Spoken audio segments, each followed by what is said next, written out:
show's future.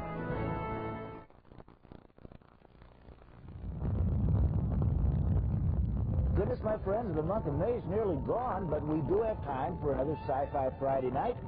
And this is it, featuring Red Dwarf, the Invisible Man, Doctor Who, the incredible IPTV.org website logo. See it magically appear below.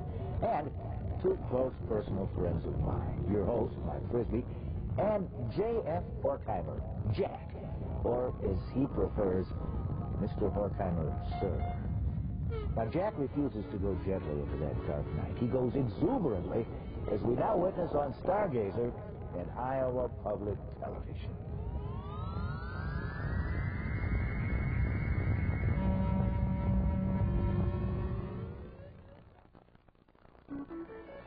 Confused about the cosmos?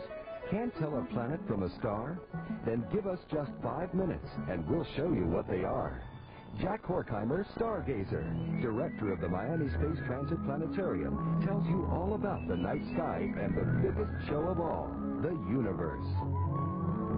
And now this week's episode. There are only 2 really good times this year to see Mercury, and next week is one of them.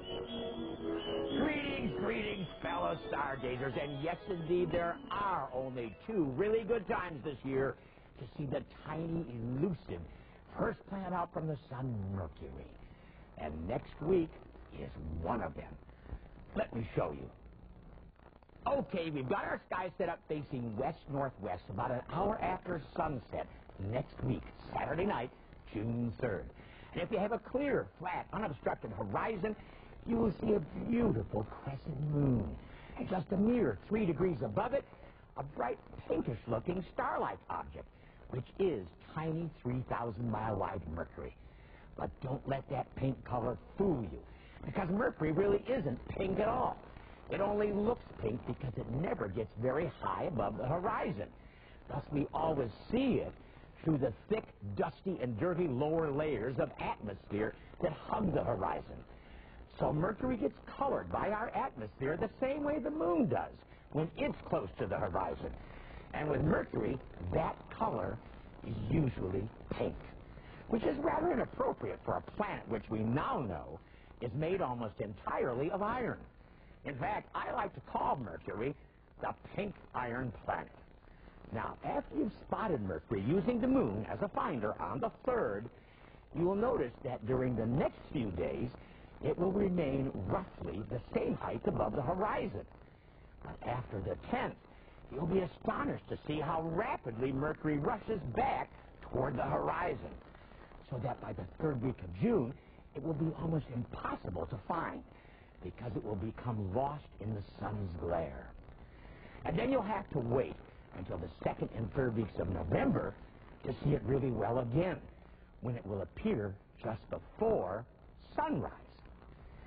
But why does Mercury make such brief appearances, sometimes just after sunset, and sometimes just before sunrise? Well, unlike our Earth, which is 93 million miles away from the sun, Mercury is only 36 million miles away. So, from our viewpoint on Earth, Mercury is usually so close to the sun that the sun's light overpowers it. Only when Mercury is at its farthest points in its orbit east or west of the sun can we ever see it really well. And that happens only a few times a year, with appearances only about 2 weeks long. Now, when Mercury is at its farthest distance west of the sun, it appears for about an hour or so before sunrise in the morning. Conversely, when Mercury is at its farthest distance east of the sun, it's visible for about an hour or so after sunset in the evening. And it never ever gets very high above the horizon. And since Mercury is now approaching its farthest distance east of the sun, it will be visible for the next 2 weeks in the west just after sunset. And if you have a small telescope, you can actually watch Mercury go through phases, just like our moon, getting skinnier and skinnier as it comes closer and closer toward us. So, get the outside to see the amazing pink iron planet. And think about this. Mercury's iron core is actually larger than our moon.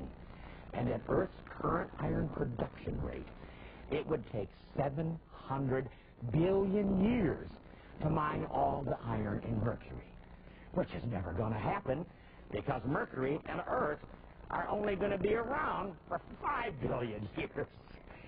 So, happy pink iron planet hunting, and whatever you do in the meantime, keep looking up. Jack Horkheimer's Stargazer is brought to you in part by Orion Telescopes and Binoculars, tools for discovering the planets, moon, and stars right from your own backyard. Orion has been serving stargazers since 1975.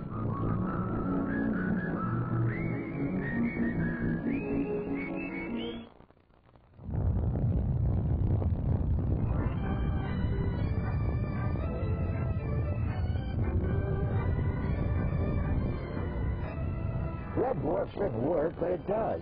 The humor is aggressively incorrect. The plotting intellectually taut, and the casting of the leads both remarkable and taken for granted. Lister and Cat are portrayed by a black British stand-up comedian and a black British dancer. Crichton is acted by a Canadian.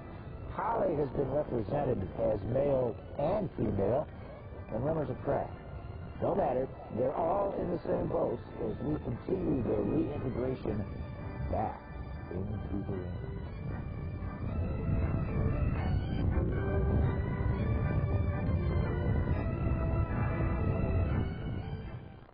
Funding for Red Dwarf has been provided by Friends of Iowa Public Television and by NetINS and the independent telephone companies of Iowa Network Services, providing affordable internet services to Iowans since 1993.